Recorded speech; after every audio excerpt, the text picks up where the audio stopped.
2,169 people were genetically modified to stop aging once they reached 25.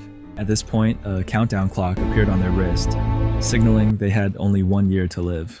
Time became currency, forcing everyone to work to extend their lives. The rich, with endless time, were almost immortal. Society was divided into time zones to stratify the classes, with the wealthiest area being New Greenwich. In the slums, Will lived with his mother Rachel in a small and poor apartment. Every day, he tried to earn more by participating in time fights, but Rachel discouraged him because they always ended badly. Still, Will generously shared his time with Maya, a poor girl he often met on the street. Will and his best friend worked in a factory where prices kept rising, and dying from running out of time was a daily occurrence. They were paid daily, but the factory always found excuses to pay less. One night, Will went to a bar to collect an hour of debt from someone. He met Burrell, who was happily drinking free alcohol thanks to Henry, a strange man with a century on his clock. Will warned Henry about the Minutemen gang, who specialized in stealing time, but Henry didn't listen. As Will predicted, Fortis, the gang leader, appeared and challenged Henry. When everyone scattered in panic, Will hid behind. Henry accepted the challenge, but asked to use the restroom first. Taking advantage of the moment, Will knocked out a thug and helped Henry escape through the back door. They ran into an abandoned factory and hid there for the night. There, Henry confessed that he had lived for 105 years and was tired of life. He explained that the cost of living in the slums kept rising so that the poor would die, because the rich could only live if the poor were gone. The next morning, Henry transferred all his time to Will, leaving only 5 minutes for himself. When Will woke up, he saw the message, "Don't waste my time," on the window.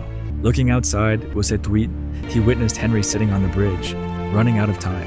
Unaware of the surveillance cameras around, Will approached to check Henry's body. Before fleeing, Will stopped by Burrell's house, meeting his wife, Greta, and their newborn child.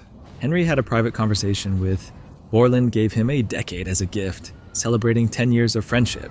That evening, Will went to the bus station to pick up his mother, but she never arrived. It turned out Rachel had only an hour and a half left to live, and the bus fare had increased in the afternoon, so she couldn't afford it. She had to walk 2 hours home, meaning she had to run if she wanted to see her son again. Will also started running when he realized what was happening. Mother and son collided in the middle of the road, but it was too late, and Rachel died in Will's arms. The next morning, the Timekeepers police force discovered Henry's body in the river. Agent Leon was sure he had been killed for his time and requested the security footage. Because of the angle, they didn't see the body fall, but they did see Will's face and assumed he was the killer. Meanwhile, Will sought revenge for his mother's death.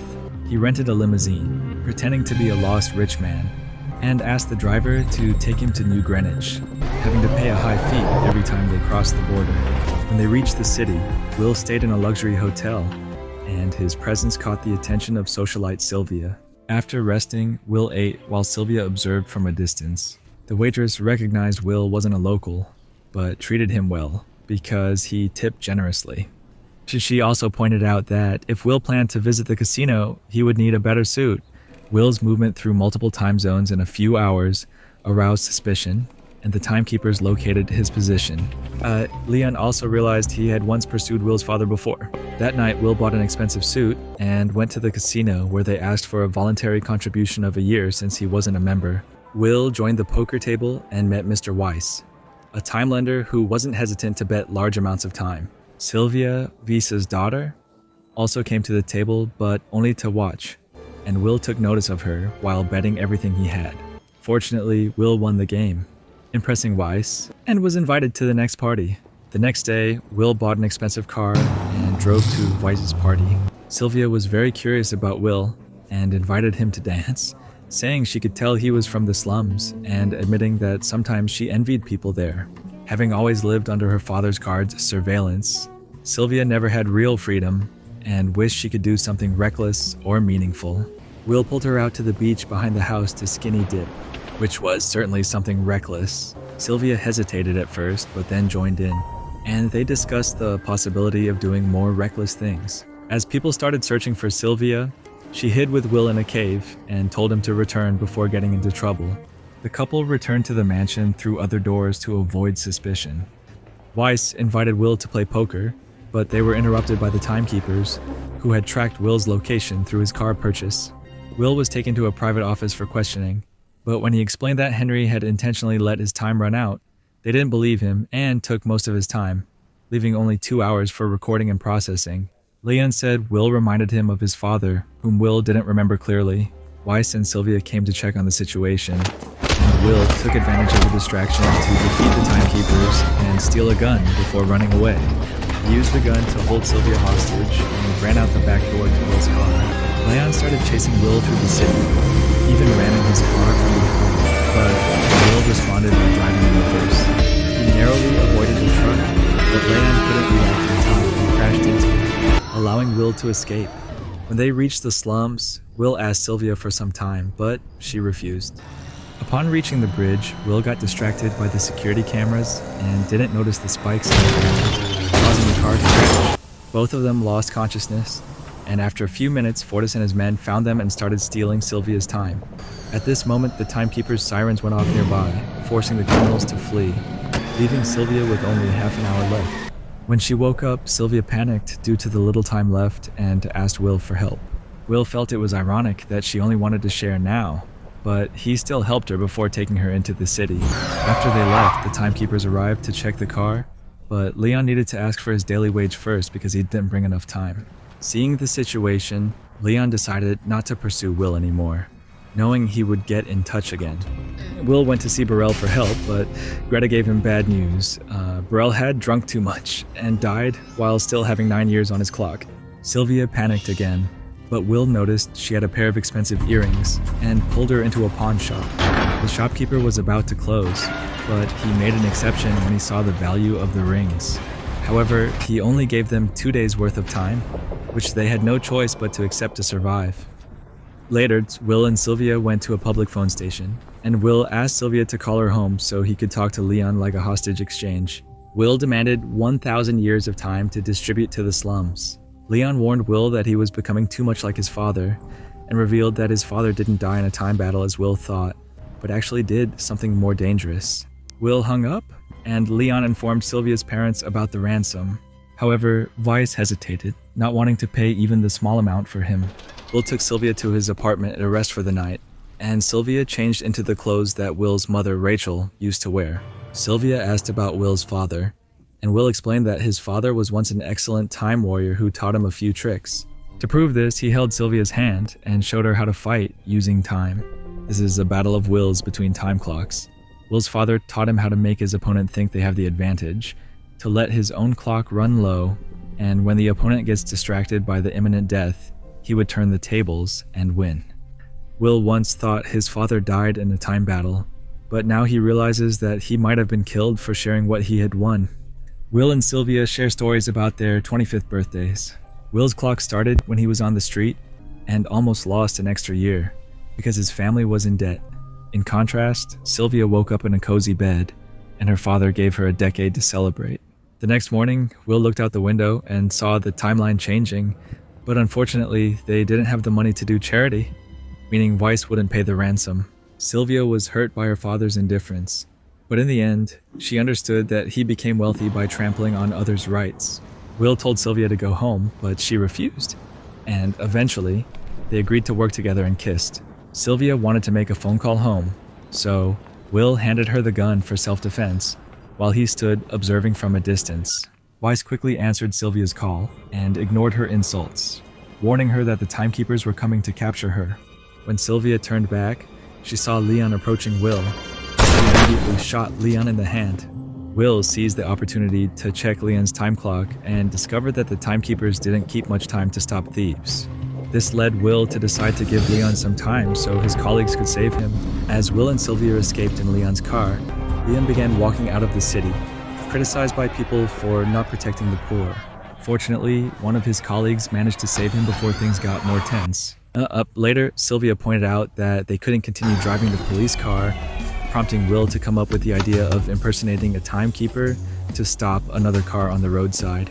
They stole a rich woman's earrings and time, leaving her with only a day, before escaping in her car. Once they got far enough out of the city, they stopped to watch the news and found out they were being hunted. Will told Sylvia to turn back, but she refused because this adventure made her feel fulfilled. Meanwhile, Weiss was lying to investors, claiming that everything was under control. Leon arrived to inform him that the situation was no longer a kidnapping, but now Sylvia was being pursued as a criminal. Weiss tried to bribe Leon to change his decision, but Leon refused and reminded him that if Sylvia contacted him, he had to report to the timekeepers, or he would be arrested for aiding and abetting. Then Sylvia asked Will if he would really give away time if he had it, and when Will confirmed, she came up with a plan. They robbed a rich man's wife's money truck and crashed into a time bank, taking as many time capsules as possible. The remaining capsules were left for the people in the slums. When the timekeepers arrived, there was nothing left. That evening, Greta found a time capsule in the laundry, a gift Will left as an apology. Will also visited Maya, who was sleeping on the street, and left some time for her. The rest of the time they stole was taken to the timekeeper's office to be distributed to those in need. At the timekeeper's office, Leon noticed some time that didn't belong there, and began to suspect that Will was harming the people he wanted to help. The next morning, Fortis tried to rob a man, but the man eventually stood up to protect himself after buying a gun. Fortis pretended to let him go, but as soon as the man turned around, he shot him. When Fortis checked the man's time clock, he was shocked to see how much time he had wasted. Will and Sylvia continued to rob time banks everywhere, and their adventures appeared on the news. Weiss wondered if his daughter was trying to kill him, but his wife pointed out that it was Weiss who had almost killed her first, by strangling her. A week later, Leon and his team finally found Will's apartment and prepared to arrest him. However, Will heard a signal from the radio through the window and immediately ran off with Sylvia, breaking into another apartment, jumping through the back window of the building, and landing on a car without getting hurt. Leon followed and began chasing them through the city. When Will and Sylvia ran onto the rooftop, Leon fired at them. Will shot but missed, so the two had to climb down from the rooftop and take a bus. The driver was considering turning them over to the police, but Will bribed them to stay quiet, helping them escape from Leon. A few hours later, Will and Sylvia rented a hotel room, paid extra to rent out all the rooms, and asked the staff not to disclose any information. When a new guest arrived, he was told the hotel was fully booked, but still managed to see Will and Sylvia heading upstairs. Fortis and his men began threatening the people on the street to find information about them. At first, everyone remained silent, wanting to protect those who had saved them. But after Fortis killed a man to prove his resolve, the man revealed what he had seen at the hotel. Will and Sylvia learned that the bounty on their heads was 10 years, which they found insulting. Suddenly, Fortis barged into the room with his men, aimed a gun at the couple, and explained that the timekeepers didn't intervene because he was robbing the people, but now he had to restore order. He stated that he didn't like killing innocent people and challenged Will to a time duel. Will used the trick his father had taught him, and when Fortis began looking at his time clock, Will started taking all of his time. The soldiers moved closer, surprised, and Will took the opportunity to shoot them all, before draining Fortis of all his time. When the timekeepers arrived at the hotel, Will and Sylvia had already left. A few hours later, Will noticed that prices and interest rates were rising quickly to compensate for the time now appearing on the streets. Their small robberies were not enough to change the situation. They would need millions of years to make a difference. Fortunately, Sylvia knew where to find that amount of time. The next morning, Weiss was worried about the situation and went to work, now under tighter security than usual. The guards suddenly turned around when they detected a threat, but it was only Sylvia announcing that she wanted to surrender. Weiss believed her and was ready to take her back. Taking advantage of the distraction, Will snuck up from behind and took Weiss hostage. Then, Will and Sylvia took Weiss to the office, forcing him to open the vault where a million-year time capsule was stored. Weiss pointed out that giving each person 1 year only prolongs their suffering and floods a wrong area, while a million years could paralyze the system. But Will clarified that this was exactly what he wanted. Will and Sylvia escaped, locking Weiss inside his own office. When the timekeepers learned about the heist, they immediately pursued, blocking the bridge to prevent Will and Sylvia from returning to the slums. Leon also chased them, and when he found them, he focused so much on the pursuit that he forgot to pick up his daily wages. The timekeepers fired at them, but Will ignored it, driving through the time barrier, bringing him and Sylvia into the slums. Leon didn't waste any time, ran on his car into the office, but Will immediately got out of the car and gave the million-year time capsule to Maya before he and Sylvia pretended to surrender. Leon didn't waste any time. ramming his car into theirs, but Will immediately got out of the car and gave the million-year time capsule to Maya before he and Sylvia pretended to surrender. Leon shoved the crowd aside to get back to his car and continued the chase, but when they passed another barrier, Leon had to pursue them on foot. He eventually caught up, and Will guessed that Leon was also from the slums. Leon confirmed this and explained that he had worked hard to escape, and that's how things should have gone.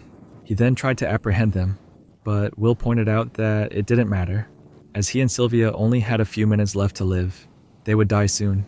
This made Leon check his clock and realize he didn't have much time either, as he hadn't collected his wages.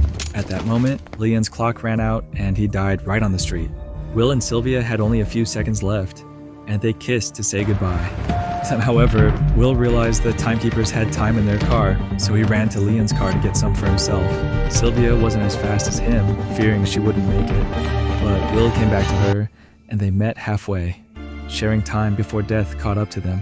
Back at the company, Wise had given up and told the staff to do nothing more, as everything was over. News broadcasts across the country showed people flooding the streets, factories shutting down, and citizens crossing areas to reach New Greenwich. The authorities declared that everything was under control, but everyone knew the system would soon collapse. At the timekeeper office, the staff decided to go home, as there was nothing more they could do. Will and Sylvia were not caught, and they began attacking larger banks to prevent the old system from returning. Don't forget to subscribe to the channel and turn on notifications to see more videos like this. Thank you for watching.